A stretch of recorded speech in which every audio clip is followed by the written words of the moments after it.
Hi, I'm the Queen of Kingsbury and welcome back to my channel. It's been a little while since I've reviewed a book. I've posted a lot of things about other stuff and maybe things more in my life, some baking, but this whole spare Prince Harry book has really,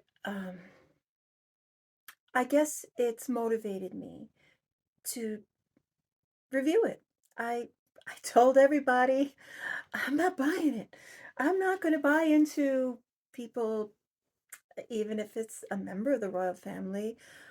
He's not a member of the working royal family anymore, but he is the insider. He is an insider, very, very close. Um, as the title of the book says, he was a spare for most of his life. So anyway, so I gave in and I got the Audible version. So yes, I'm listening to Harry's voice. But that's okay. It was a little cheaper than the book, and to be honest with you, I'm trying to get through two other books. One is a royal book, and one is just a book, a fictional book that I enjoy and I want to read for myself. So anyway, I'm going to review so far. I think I've read. I listened to 7 chapters, so I think that's probably a good thing. Good number. I'll review several chapters at a time, and we'll see how that goes. Now, to be clear, I'm going to do a review on from my perspective.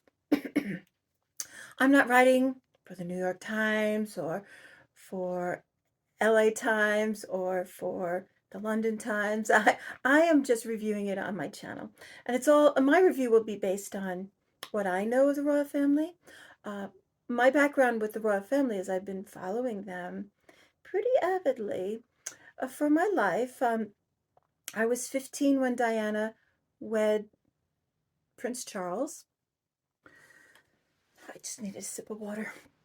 And when Diana married Charles was when my obsession started at 15 years old. Diana was 19 when she got engaged officially. That would have made me 14. And that is really when I got interested. But that wedding, whoa, that wedding in 1981, in the summer of 1981, really got me hooked.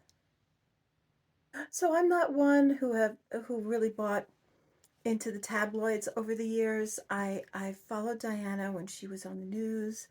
I'm sure my mother, when I was younger and living with her in my teen years, picked up a magazine. She was on the cover. Of course, we remember. I can't remember the year, 84, 85, when they came to America, and that was exciting. Of course, we followed that tour of America when they were just married a few years, really. And although the big events in her life, the birth of William, the birth of Harry, I even remember watching Prince Andrew and Fergie's wedding. Very excited to see Diana. But at the time, gosh, was that 85? I think it was 1985 when Andrew and Fergie got married. Of course, we were all excited for Fergie and her dress and all the beautiful tiaras and jewelry that would be worn. It's really only the bride at a wedding who wears tiaras, but we were all very excited. Now I wasn't living at home anymore. I was living on my own already, and I still tuned in. I remember it really well, and I remember watching Diana with her polka dot dress, and of course William was a page boy. So that always intrigued me. Anyway, I won't get into all those details, but this is why. So the royal family, and really it started with Diana, has always been an interest. And when she died, I kind of like tuned out, but always curious about what her boys would do with their lives, who they would marry. And who they wind up with and what their roles would be in the royal family. So that's why I'm doing this review, and I've been listening to it mostly online, maybe reading some bits and pieces of the book online too. And I thought, well, there's one YouTube channel that's just reading the book. There's another YouTube. There's hundreds of YouTube channels who are jumping in on this. So am I now. But I like the perspective of people like Lady C. She gives it a little bit of insight to the royalty in the UK. I like her perspective, and she's such a smart woman, and she's so well spoken and eloquent that I just enjoy watching her, even if she's not talking about the royal family. I watch a few other channels who analyze um, people in the royal family and other people, and of course, um, Harry and Meghan are really on the radar these days. Uh, I, I I tune into those, but I felt I wasn't really getting, I had so many opinions that I couldn't continue conversing with people in my real life about it until I sucked it up and either read or listened to the book. So here we go. I'm listening to the audio, so I I hear him speaking. Um, so to be clear, I'm not going to read the book. I'm I've already picked out a few things from the first 7 chapters, and I'm just going to talk about those things. So the intro, Harry opens up. Um, he opens up with the Queen telling him about that his grandpa died.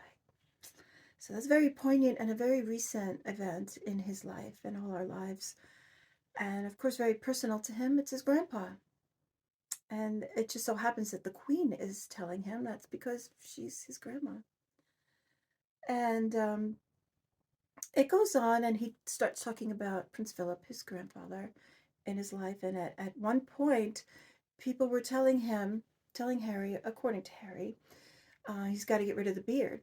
I never heard this, so it's surprising to me.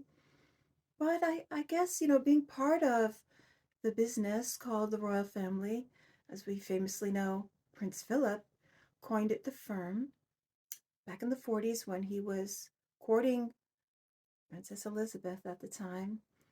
And when he was engaged, he was welcomed into the royal family and he called it the firm. That's where that expression comes from. It comes from uh, Prince Philip. So he says the beard was a controversy. And he goes on to say his grandpa was a fan.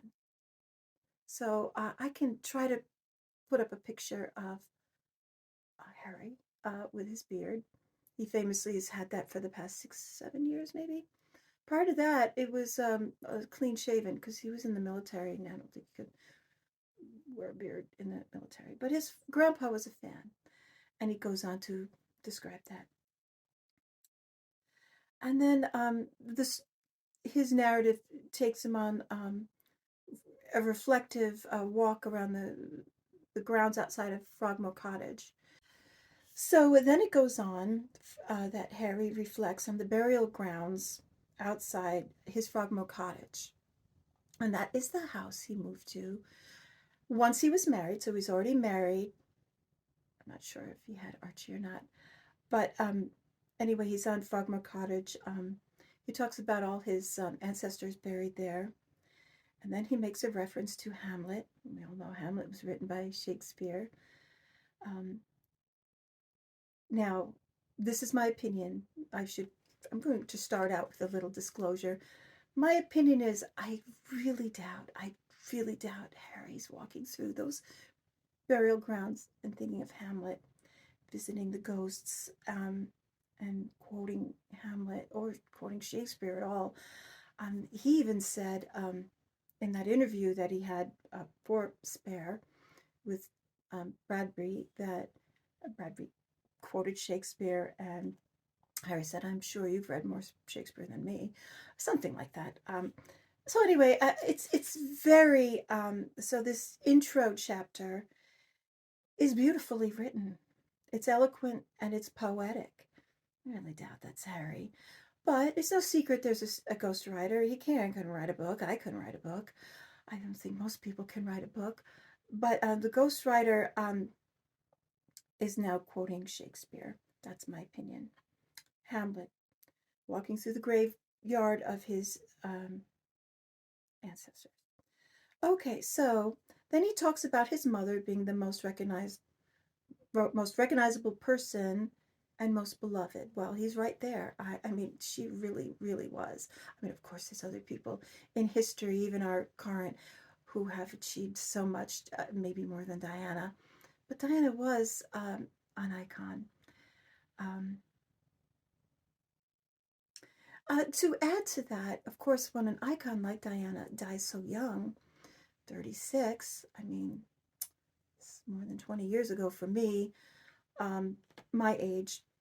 I know it was 25 years ago she died, but like you know my age. If I said I was 15 when she got married, so I just feel like, when you die young, you're famous and an icon. You die young, you're going to be, it's going to be stamped in history how you were how young you were, and remembered. Of course, you never grow old, so it's almost inhuman. Her memory has become so big, and she's like bigger than life, even after her death. So Harry goes on, and there are quotes again from the ghostwriter, quoting Einstein, quoting Faulkner. I feel like it's almost overdone. It's not believable to me. Of course, Harry liked the words. Maybe he was inspired by the ghostwriter um, writing this. It's just all my opinion that I just don't think these words sound like Harry at all. I wonder how much thought they gave to it. I'm sure they gave a lot of thought, but for the writer to sound like Harry, they got a male ghostwriter. I'll have to look up his name, and they got somebody who writes really beautifully, but it doesn't sound like Harry at all. This is my opinion. He talks about meeting his family before the funeral of his grandfather. He reflects a lot. Then he meets up with his father. There's some small talk between his father, William is there, and himself. And he and his brother get into it just a bit. And it's already I don't know about a famous quote, but it's already a quote quoted from this book that Charles says to his boys. Enough, boys. Please don't make my final years misery. Okay, well, I'll tell you, even if, forget my relationship with my parents, but whoever your parent is, if they're saying that to you when they're 73, you've got to be listening. Okay. He also reflected on his brother aging so quickly, so young, and calling him his arch nemesis and his beloved brother.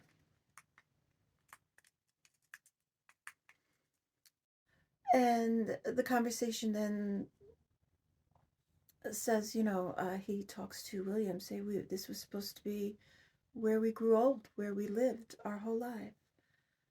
So they're in the grounds of Windsor when he's saying this, and William says, "Well, you left," and Harry says something like, "Well, you know why?" And William says, "No, I don't." So he claims that William and Charles didn't know why he left, didn't understand. Okay, then, chapter 1. He does admit his memory could be bad. So I feel like that's a bit of a disclosure for the whole book. Anyway, he does say that. He starts out chapter 1 with that. He's happy at Balmoral. He says it was August 1997, sorry. So he starts out part 1, chapter 1, admitting his memory could be bad at times. And that he's happy at Balmoral. His memory takes him back to August 1997, the 30th. So we all know what day this is going to talk about.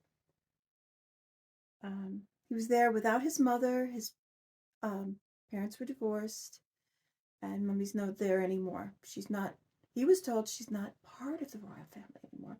And I think he was confused about this even at age 12. Because even, well, even in divorce, you're still family, different family, but the royal family is very specific. He talks about his last time with his mother. There were jet skis, yacht, um, and at that point, he will meet Dodie. Now, when he talks about that, he says he describes meeting a tanned man with leathery skin, and he says, "Hi," puts his hand out and says, "Hi, my name is blah blah blah," and that's Harry's memory. He said, he wasn't listening to those details. He had said something like, "Well, as long as Mommy likes him and she's happy with him." So that was his meeting and his last meeting with his mother. Um, Famous pictures on the yacht of Diana and the boys and Dodie.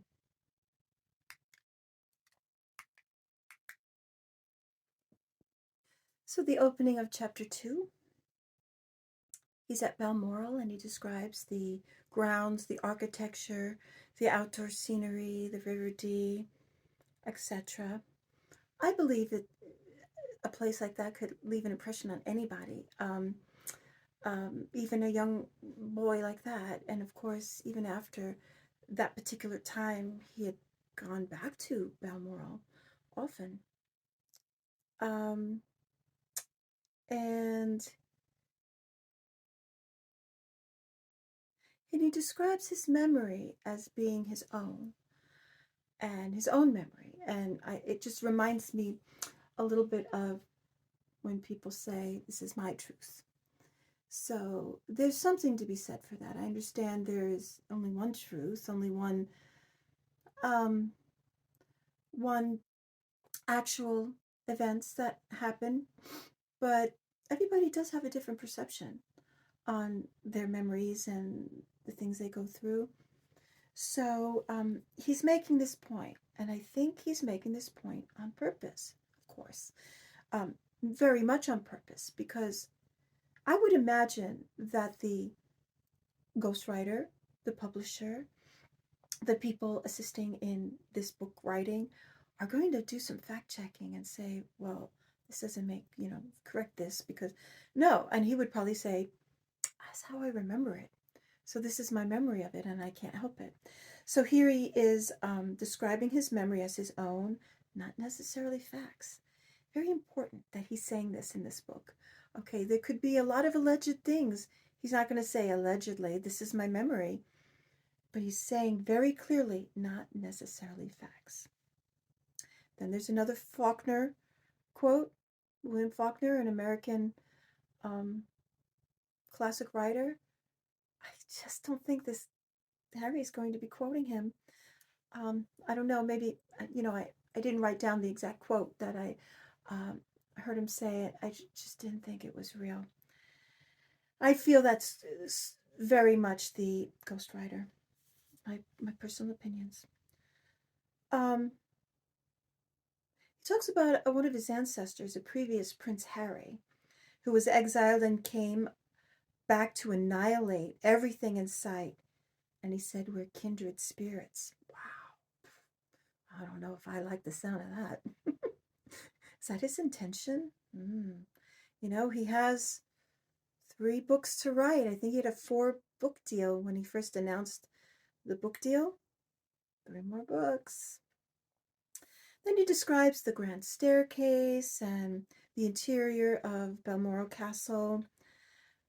He tells us that Charles wanted to call him Albert after Prince Albert, Victoria's husband, Prince Consort Albert.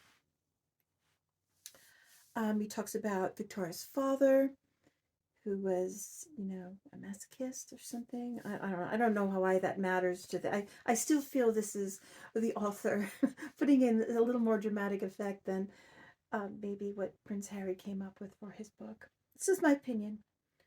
Then he's talking about, wandering around the castle, he and his brother, and you could come across his father at any period of time in a room exercising with his physical therapy. And he describes, I feel like this is very personal. He says his father had, severe back pain, neck pain, and this was from his polo days. And he has to lay on the floor with some contraptions and do physical therapy. This is what I remembered. I just read it. I didn't read it. I just listened to the audio, and this is what I'm getting from it. So he's divulging some of Charles's vulnerability, and then he goes on to describe their bedrooms, he and William. And I get the feeling that they're joined rooms, because at first he says there's a large bedroom for Willie. As we know, he calls William in this book Willie. He claims that's his name that he always refers to him as. Willie has the big room, and he describes it in a little bit of detail. And then he says, I have the smaller side of the room. Now, that makes me think that these are shared rooms with maybe either a divider, or sometimes there's like a large doorway going from one room to another room, making them like shared rooms. I'm picturing that from what he described. Because I got the smaller room. I mean, he's a younger brother. And he says, yes, of course, my brother got the bigger room. He's the heir. It's like, no, it's just like you're just the younger brother. There's second son syndrome. It's big. Anyway, he talks about being the spare. And he talks about being called the spare by his family, even the queen. And he said his mother too. I have to say I was surprised at that. I was surprised that the queen and his mother would dive into that. I can picture Charles. I don't know about William. He would have had to be when he got a little older, I would think, but all right.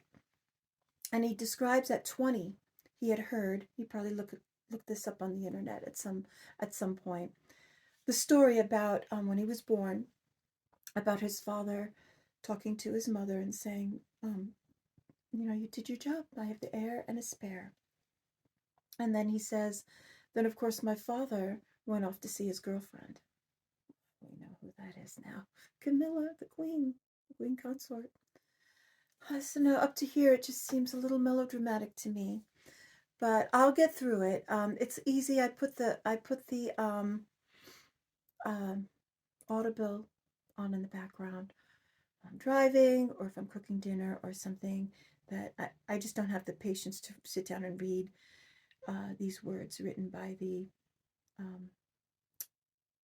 ghostwriter.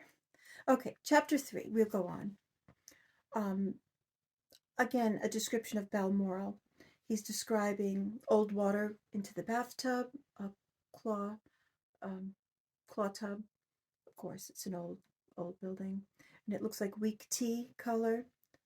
And how sometimes guests would complain or worry, and his father would have to tell them, "Don't worry. It was filtered and it's fine."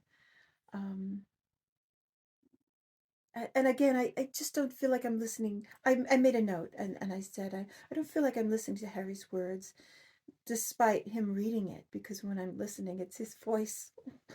And it just doesn't sound like him. Although I have to say he's doing a good job interpreting, reading these words, and it is telling his story.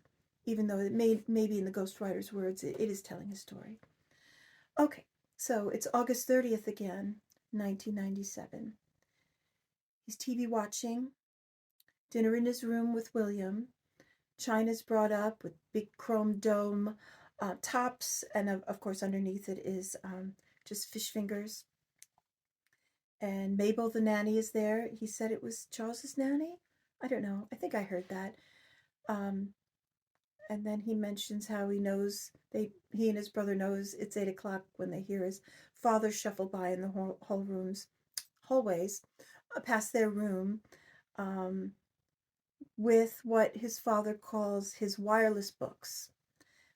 Books on tape or books on CD.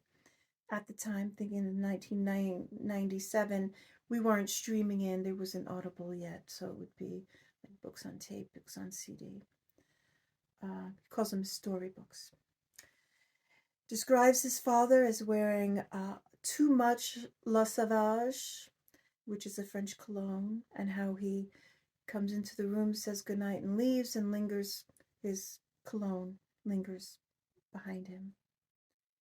Then he mentions hijinks and he and William running around the castle at night.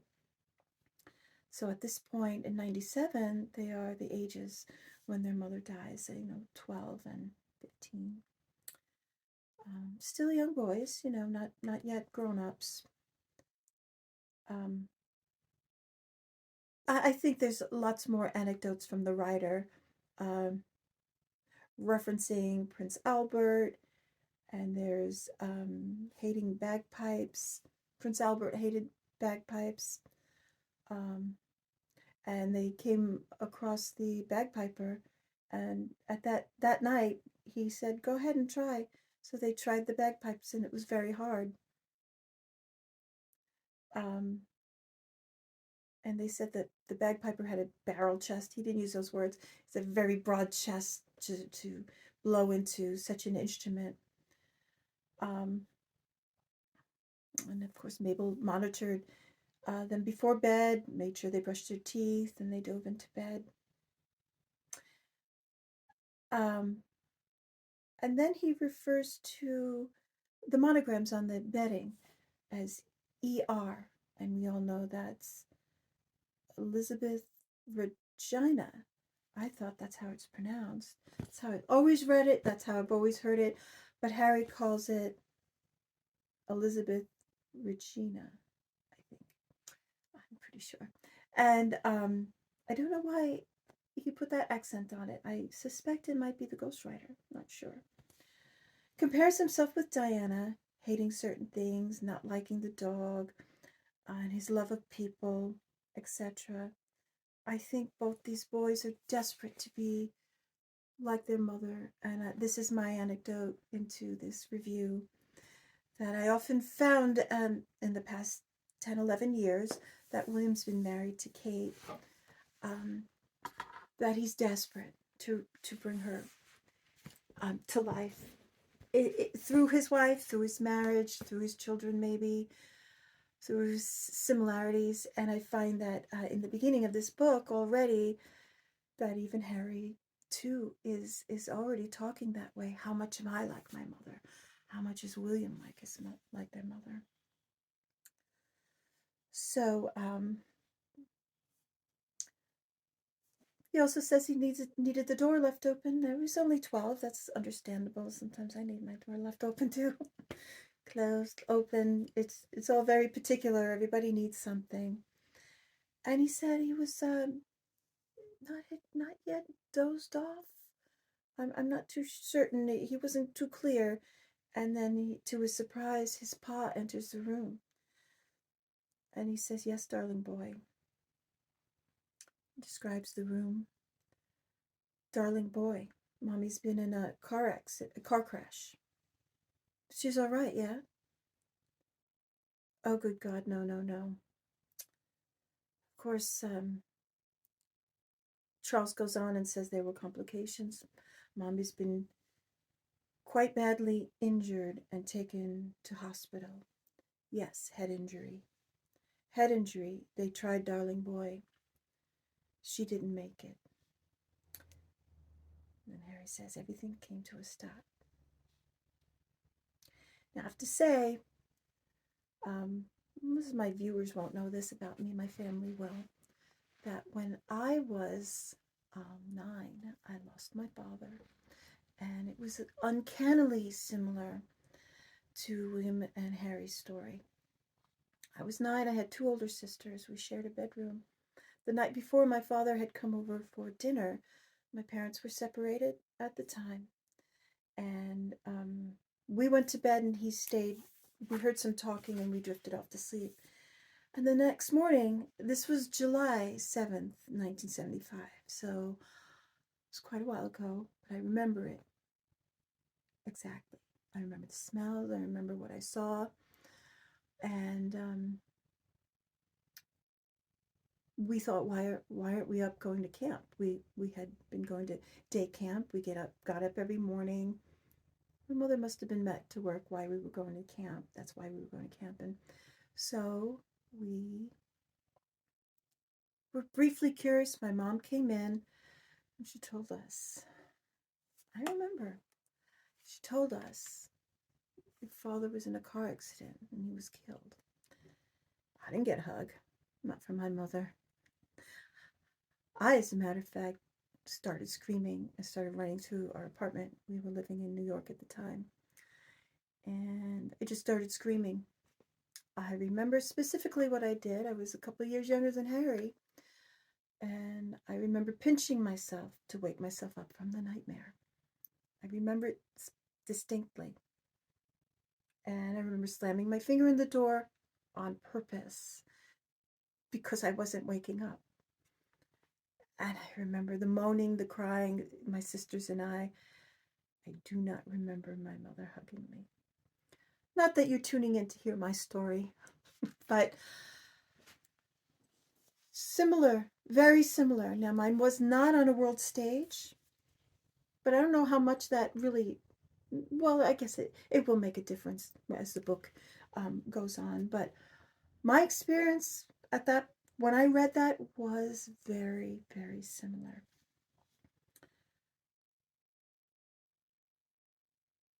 He said, nothing else remains in this memory. No hug. No hug from his father. Okay? I have to say, I believe it. I believe it. So Harry goes on and says he remained in bed until 9 a.m. when he heard the bagpipes. As usual, went off at 9 a.m. So to just go back to my experience and the reason why, I guess it'll come to fruition later why I'm talking about my experience. I feel like in the book, Harry's memory of that time has him maybe underreact. And I don't know why, but everybody's different. And that is what is so interesting to observe, even though you're experiencing the same thing. So I wasn't there with Harry. He wasn't there with me. But from my story, I remember overreacting. Now at 9, it's still quite younger than almost 13. I overreacted. I ran around crazy and I was just shaking. You know, I wanted to shake people. I don't think I did. But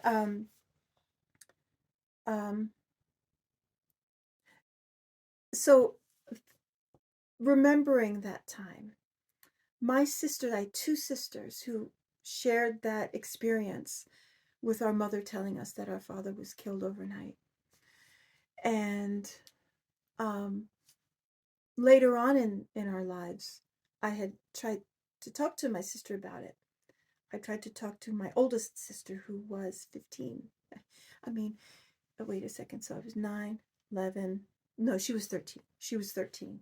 So she was 13. 15 years later, she couldn't talk about it. She told me, I can't talk about it. And I wanted to. She said, it's too much. She got up. We were sitting on a sofa together. She got up and walked out of the room. Okay, so that was my experience, and I wanted to share that. I don't know why, but I just did. I guess when I was reading this, listening to it on the audio, I was reminded that we had a very similar experience. And I don't know how many years ago, 6, 7 years ago, when the royal trio, that's William, Kate, and Harry, started Heads Together. They had talked about mental health and how William had encouraged Harry to get mental health help because he was not dealing with the loss of his mother even 15 years into the future. And that's how Heads Together got together, and he was talking to other victims who he could share these things with. Very few people in life have to go through that kind of tragedy when they're so young. And when you're young, it's important to get the right mental health. Now, certainly when I was in the 70s, there was no like, oh my God, let's get the kids some therapy. That wasn't happening. We didn't even get a hug. We didn't get any recourse at all. As a matter of fact, the adults in our life were very, very selfish and arguing about so many petty things at that time. My mother, all of a sudden, was a single mom of three, and she didn't have the riches of the royal family or anything like that. So her life changed. My life changed. My sister's life changed. Our life trajectory changed. And honestly, so did Harry's and William's, of course. Probably even Charles. So, um, so now we start chapter 4. Church the next day. So again, famously, we know that they all went to church the next day. Kathy Kirk, that's the church in Scotland near Balmoral, and he said he has no memories of the service. Did they talk about his mom? He doesn't remember. He saw the gates as they pulled back up to Balmoral, and they pulled over to acknowledge the flowers and the stuffed animals. He remembers hearing the clicks of the photographers nearby. And so that was very interesting. Okay, that was all that was in chapter 4. So, chapter 5, his father leaves for Paris with his aunts Sarah and Jane. He wanted to know more about the accident. Now, I do wonder, did he think this at age 12? Or did he think this as a memory? Because I don't know if I wanted to, not that he would think the way I thought, but I do wonder as a 13-year-old how much he was thinking about the accident. But he says he was, so he wanted to know more about the accident.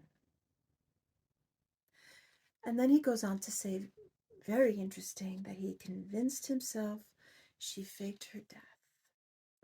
I think this is where the mental health comes into play, and how very, very important it is for young people to get the right mental health when some tragic event happens to them at such a young age. I went through a similar thing, and when I heard him say this was when I was watching or listening to other YouTube channels or people read and review his book before I listened to the Audible. They had said that, and I thought, okay, I did that same thing. I told myself he's going to walk in the door someday. This was my father, and that for whatever reason he didn't die. I think that's the young mind. That's the young mind's creating some kind of defense mechanism, and he later on talks about that. So he did seek therapy because that's a very psychiatrist, therapist kind of thing to say. Okay, so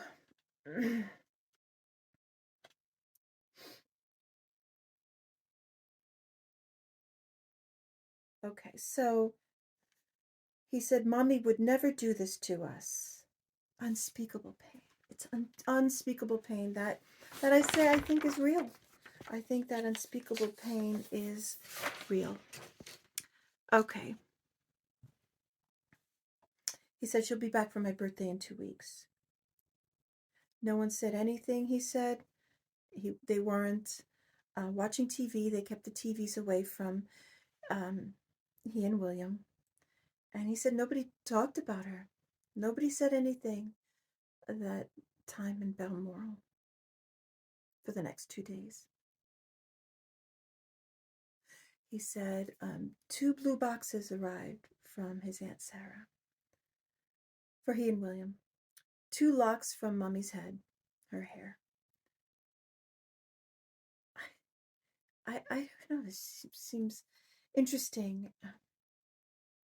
Seems interesting. I guess that's what she did. He said he hadn't cried yet, and that comment was made about their politeness. Didn't understand their grief. They didn't know her. Right? He was talking about stopping outside of the palace when he came home. those are famous scenes that he and William were greeting the crowds that were laying flowers for his mom. The Queen came out. He came out with his father and brother, and they shook hands, and their hands were wet, and he didn't understand why their hands were wet, and he didn't understand why they were crying. They didn't know her. So the coffin was in Kensington Palace. Her coffin was there, and he said he remembers a Union Jack over it. He talks about the official form of mourning, not the fact that the standard over the palace was lowered or not. A lot of people were complaining, where's the standard, and why isn't it lowered? And he didn't even understand why the people wanted that. Because the standard was only lowered when the Queen was out of residence. So he did not agree with the public needing that, but that's from his perspective. The public needed something. He does sound bitter at this point. He's starting to sound bitter in his memories of that time. I think he was complaining about the press, while it was really the people who were asking for the standard to be lowered in honor of Diana's death. I don't think it was the press asking that. But then I think he said the press was printing, why hasn't the Queen acknowledged anything? I think they were relaying what the people were wanting. Everything was, it was shell-shocked feeling. Walking behind the coffin, his uncle Charles Spencer said it would be barbaric to make them walk behind the coffin. And there was an alternative plan, but they went ahead with the two princes. He kept his gaze down, and so did his brother, but he always kept his brother in the vision of the side, out of the side of his eye. He describes the sound of the gun carriage carrying his mom that was in front of him, an occasional wail from the crowd. He describes the eulogy, the famous eulogy where his uncle Charles blasts the royal family and the press, and how he swore he would protect the princes. In that speech, he doesn't talk about it. Charles Spencer talks about his sister Diana, who was named after the huntress Diana, the Greek god, who was eventually killed by being hunted by the press.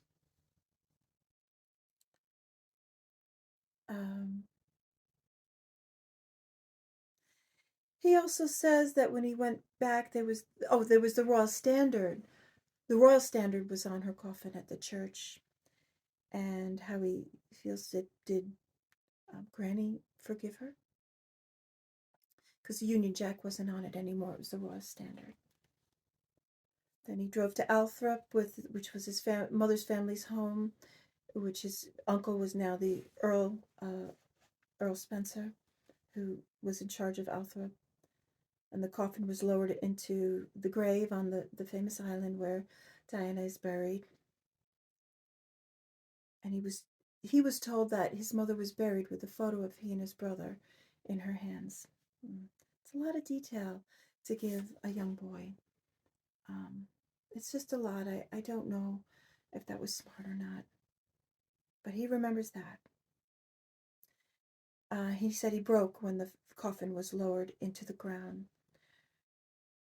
He said he broke the family ethos, and he cried. Now, in my memory of being 9, I cried from the very beginning, but I lost it. I lost it when I saw the coffin entering our church and the mass with the incense. It was a Catholic church for me. The incense and the somber music, and then the first words of the priest starting to, I just lost it. I was in a pew. I don't remember where my family was. My godmother was behind me, and she was the only one to reach out to me. I mean, I was blubbering. She put her hand on my back and said my name. And that is when I lost it.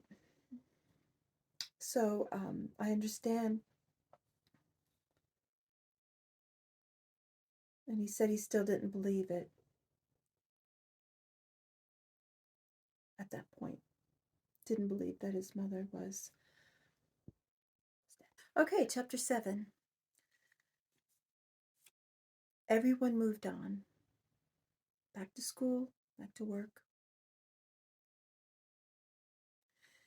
Um, and then he goes on to. Harry then goes and quotes his school motto, Ludgrove School, Ecclesiastes, "Whatever thy hand findeth to do, do it with all thy might." Would he quote his school? Maybe, maybe.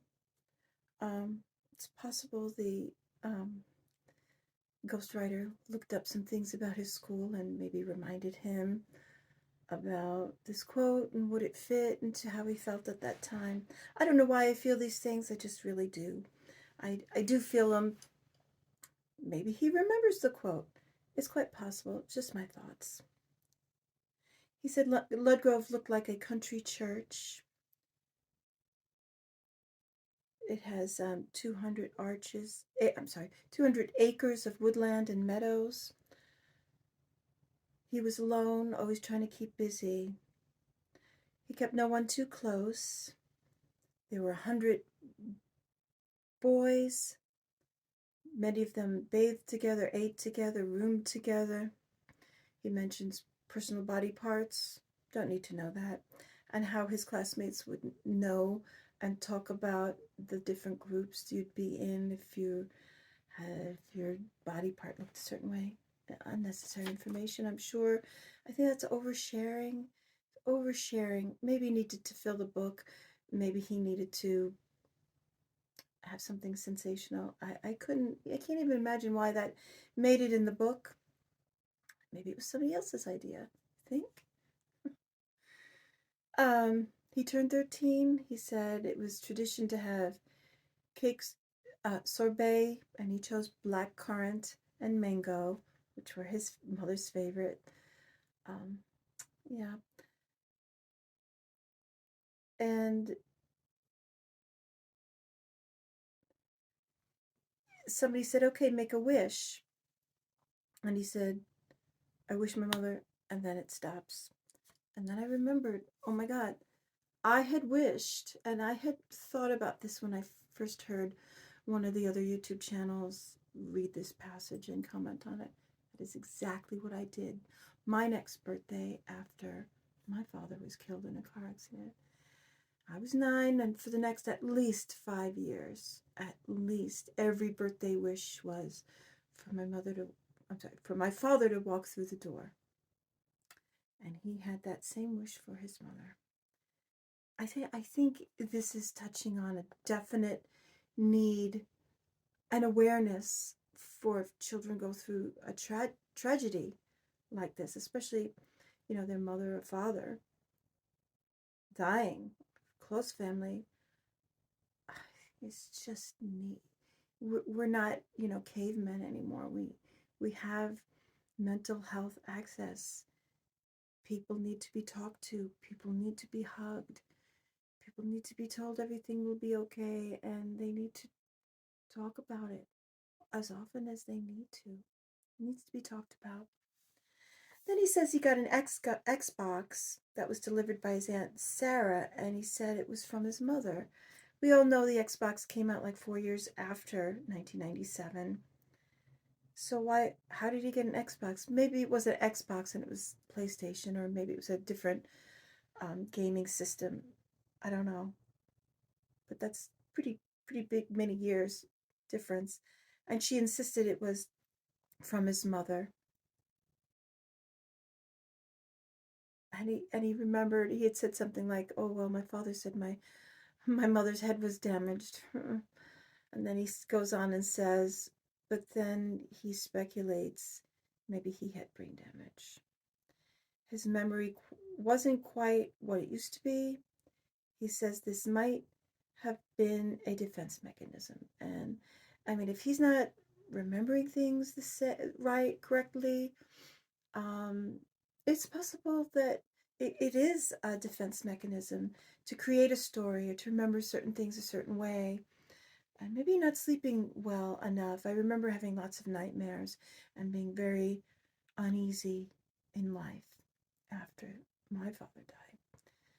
And it's just that uneasiness that I could define not just that period of time, but ongoing for my life. Okay, well, um, thank you so much for listening. That's the first 7 chapters of Spare by Prince Harry. This is the Queen of Kingsbury, and I hope you tune in for the rest of the book. I'll try to make it quick, but I will put in my anecdotes, and I hope you do enjoy it. Okay, leave your comments. If you enjoy it, like this video, and I'll continue doing it. Um, you could subscribe if you want to be notified when my next set of videos come out reviewing this book or anything else I post. So thank you again for watching. I hope you enjoyed it. Thank you. Bye.